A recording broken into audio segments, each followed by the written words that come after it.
kan nga fi commencé yow non constant yi démb nga commencé xeex what the fuck ñu toog xeex fi di rangu ay bal foo nekkoon yow yow da nga yow jamonoy Macky Sall fu Abdoulaye Wade foo nekkoon jamonoy Abdou Diouf foo nekkoon what the fuck ñu nekk ci bled bi taxaw di ko teewal nga démb nga doog a génn fii bu commencé am live nga commencé live nga naan da ngaa constant gas saram ma rek ku constant du ko wax ku constant sénégalais ñooy gis ni kii dafa constant Sénégal moo ko ñor kii wërul cogguwul kenn jàggoywul kenn dafa toog di teewal Sénégal góor jigéen nga rek yow Tunkara fete fenkat nga ku mën a duul nga am constant gas saram ma rek sa constance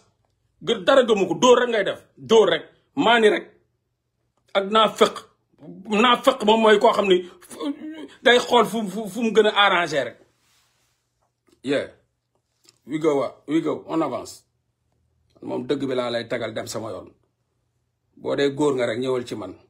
songal ma woon la sa bopp Sénégal gi yëpp à l'unanimité ñu la dàq xeex gën la xeex njëkk la xeex dàq xeex gën la xeex njëkk la xeex ñoo fi nekk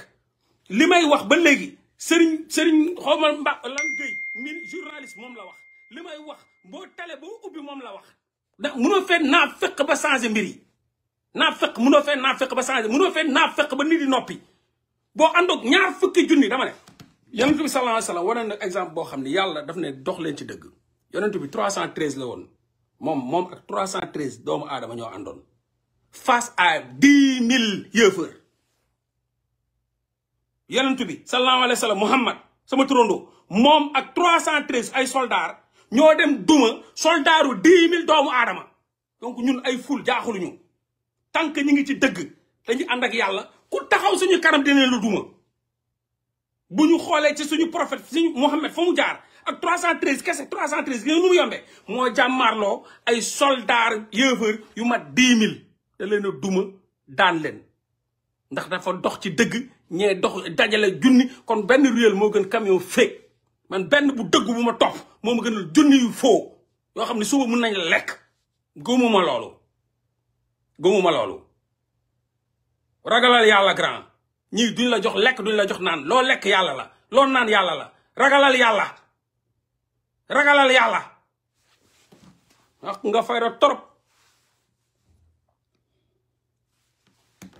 adduna bi ñëpp ñi gis ay réalité taxaw di ko kaas xeex bay bëgg a dee taxaw di ko kaas ngeen bëgg a taxaw fii ne kenn waru ko kaas ak nangam te ñëpp di ko kaas Guy Marius Sagna dañ ko dàq xeex bu Guy Marius Sagna di xeex foo nekkoon yaa ngi woon sa peggu ndey ñun bu ñu ànd ak Guy Marius Sagna muy def ay caraxam di xeex ci mbedd yi yóbbu yaa ngi sa peggu ndey yow yaa ngi wut dollar boo lekk boobu ñun ñu ngi teewal Sénégal buñ baaxoon Sénégal kon mu naax saay boo fekkee fii Sénégal ñun ñoo tax ñun nga fi fekk ñu koy xeex boobu yaa ngi ci sa peggu ndey yow te Guy Marius Sagna malgré que dañ ko investir ci Pastef mais mi ngi taxaw di jàmmaarloog ñoom di leen wax dëgg nan leen alal gi ngeen di jël boo leen bëggee réduire li nga xam ne moom mooy gouvernement bi ak ñi nga xam ne sénégalais dañuy souffrir wàññi leen salaire yi loolu mooy dëgg xanaa ku xool Guy Marius Sagna war nga rus Pastef ñoo ko fal ñoo ko def député mais day taxaw di kaasal askanam loolu moo nekk ci deretam du naa fekk réduction de la vie de l'État mu taxaw ne wàññi leen salaire yi bind na ci wax na ci kaas na ci ba léegi mi ngi ci taxaw te pourtant gis ngeen ko sëriñ journaliste bi sëriñ xawma lan Jóob mais gis ngeen ko muy taxaw di wax dëgg naan da nga leen di woo duñu jël mais dañoo commencé ëppal dañoo nangam ak nangam ñooñu ñooy dëgg ñu la dàq xeex projet njëkk la xeex projet ñu ngi wax ñiy dëgg nga bëgg a def yëfu naafeq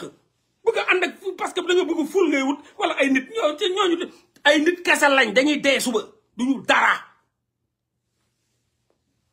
waxal dëgg nga teewal sa askan bàyyi fen pour ay je t'aime ak je t'adore dundulu fi kenn voilà doomu aadama yi la dàqoon xeex di la xeex ba léegi di xeex ba léegi ñuy wax ni di dëgg nga bëgg a ñëw fen sénégalais kii da nga ko dàq xeex kii